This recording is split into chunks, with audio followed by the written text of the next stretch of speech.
सम्मानित मंच, इस सभागार च बैठे दे सारे महान भाव, मेरे को पहले 4 वक्ता बोले और उन्हें संस्कृत और संस्कृति ऊपर और अज की जिहड़ी इंट्रोडक्शन और स्वागतम भाषण हाँ, उसी में भाषण नहीं आखूँ, पूरा मंत्र उच्चारण है। तो निराश होने की जरूरत नहीं है ऐसे कि अस निराश होइए कि बड़े पिछे रह गए हैं। भारत वर्ष जिहड़ा है इहदी एक संस्कृति है, इहदियां जड़ां जिहड़ियां ने बड़ियां डूंघियां ने। 1250 साल इन्वेडर्स भी आए, उसके बाद ब्रिटिशर भी आए और अंदर भी बड़ा घमसान हुंदा रहा, लेकिन साड़ी संस्कृति की और साड़ी आस्था की कोई नहीं मिटाई सकिया। अस निराश हो जन्ने। छोटी जी गल की दिखी है और वो डिस्कशन करने, गलबात भी करने, अपनी प्रॉब्लम भी रखने, लेकिन समाधान नहीं वह दसते कि समाधान वह क्या है। तो इस वास्ते हर समस्या का समाधान होंदा है। वो चैरिटी जिहड़ी है वो घर तो स्टार्ट करनी पौनी है। तुम दिखा दो कि साढ़े जिहड़े विशेष अतिथि साड़ी माता वैष्णो देवी यूनिवर्सिटी के वाइस चांसलर प्रोफैसर सिन्हा साहब, फिर साढ़े दूए एग्रीकल्चर यूनिवर्सिटी जम्मू, तो मैं आख्या शेरे कश्मीर मैं पिछे लाता नहीं, लुआइए छोड़ना, लुआना ना।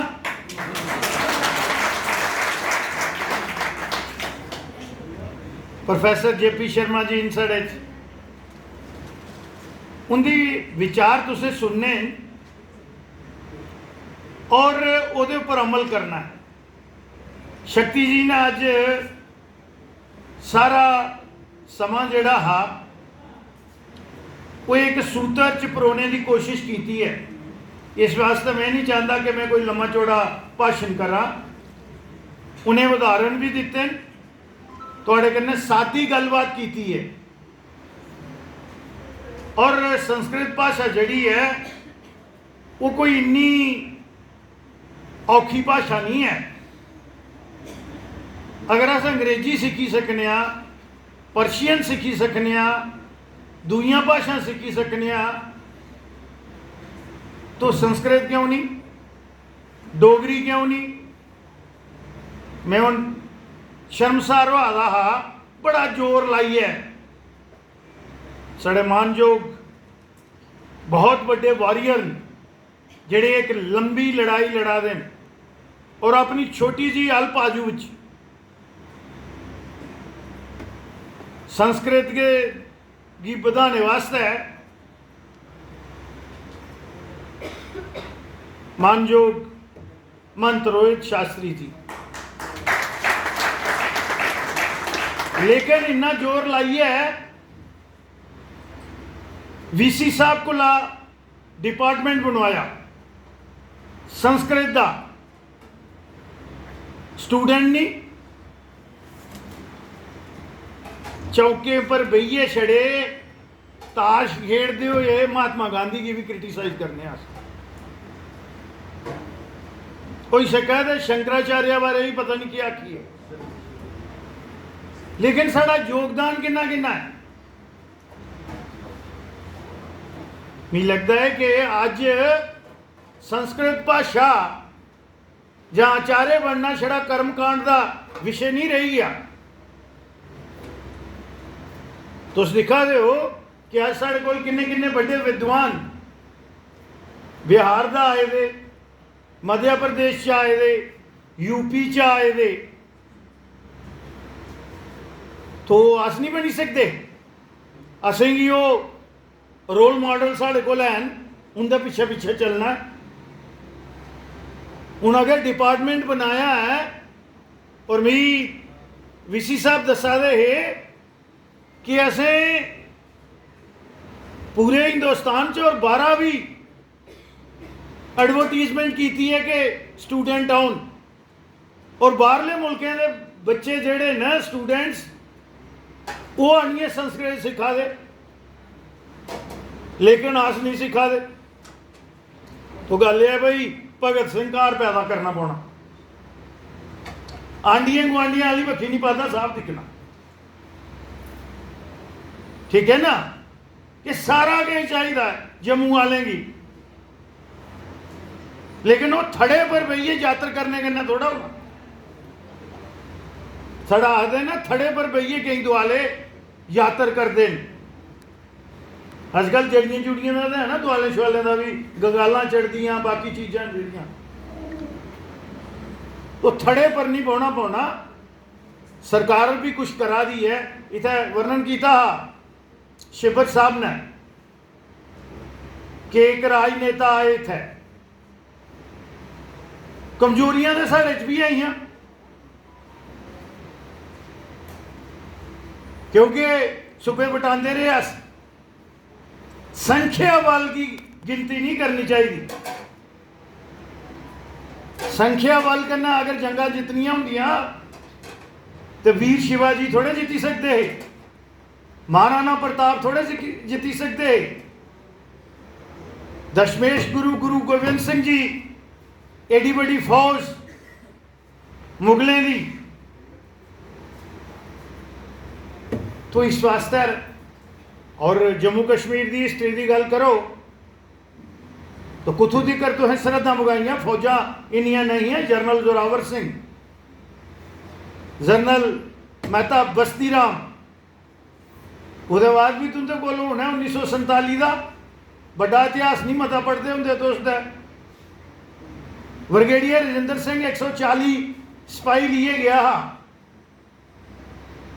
मार्क 4 राइफल ही होला 5 राउंड पाते है वो मैगजीन च, लेकिन 10,000 पाकिस्तान की फौज वो ब्रिटिशर भी है। अस आखने कवाली आई है कवाली आई है। तो इस वास्ते है संख्या बल उपर निर्णय नहीं होंगे, वो डेमोक्रेसी च वोट पाने च होंगे। टैक्टिकल वार साढ़े जेड़े योद्धा रहे उन्हें लड़ी दियां और वो जीती दियां। हुण इत्थे गुरु तेग बहादुर जी का जो नहीं हिंद की चादर आख्या जाता, असें की बंडने की कोशिश करा दे।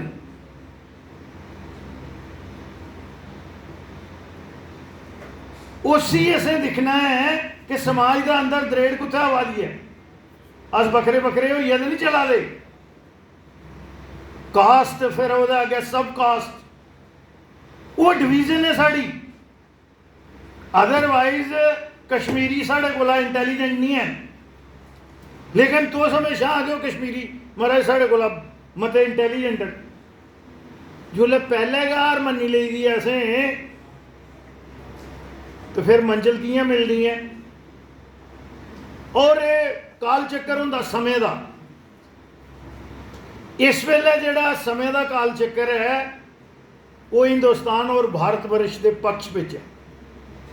बाकी तो ज्योतिष विद्यालय दसी सकते हैं, लेकिन मैं एक सियासी स्टूडेंट राजनीति का शातर होने का नाता है ये गल दसी सकना कि इस वेले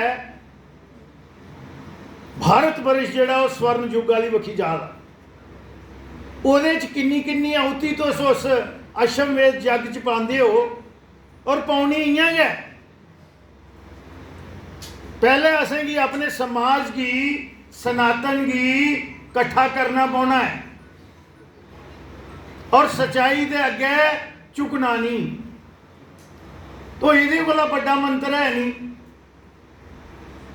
जेड़ा जिथे बैठा था वो अपने कर्म का निर्वाह ईमानदारी करने करे और कोशिश करे मैरिट की एलिमिनेट नहीं होने दिया पर अपने लोगों की हिफाजत करे। अज सरकार च रहे हैं तो एक चीज़ों की राखी करते कि जेड़े इंडियन स्टेट की प्रोटेक्ट करते हैं अफिसर्स, उन्हें ही तुसें प्रोटेक्ट कियां करना है। तो अज तो उड़ा डर नहीं रहा, लेकिन अपने हकें की लड़ाई हाली अगे 10 साल जम्मू वाले तुसें लड़नी है, क्योंकि स्ट्रगल तुंदे करम च होई दी है। और ये बड़ी अच्छी चीज़ होंगी है कि जिथे मेहनत लखोई दी है वो मोक्ष प्राप्ति वाली बखी जाता है। करम जड़ा वो प्रधान है। शक्ति जी ने इतना आख्या कि तपस्या, तपस्या डज नॉट मीन कि तुस किन्ना चिर पूजा पाठ करते हो तो किन्ना जल चढ़ाते हो तो किन्ना वो गोका दुध पाते हो तो घ्यो पाते हो ना। आत्मा की शुद्धि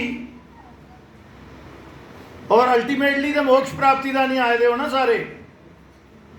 इतना अस अंगेज हो ही गए हैं और कुछ समाज की दईए जाना।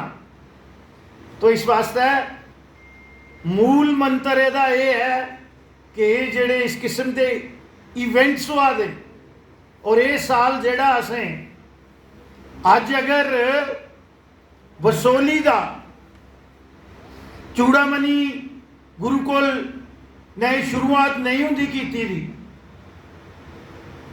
और परम आदरणीय स्वर्गीय पंडित उत्तम चंद शास्त्री जी और फिर उनके फरियंद नौकरी भी करा दे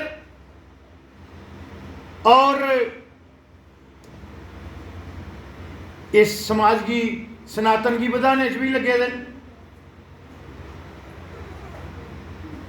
तो कुदे ना कुदे अपनी रूट्स कन्नै जड़ें कन्नै जुड़े दे तो दोबारा पुंगरी पोंगर पवा दी है और ये बड़े बड़े बड़ वृक्ष बनने। मत चिंता करो, डरा नहीं करा करो, डरना नहीं, जेड़ा डरी आ मरी आ। इन्ना गै मैं तुंदे कन्नै गल करनी है। बहुत बहुत तुहाड़ा धन्यवाद। जय हिंद, जय भारत।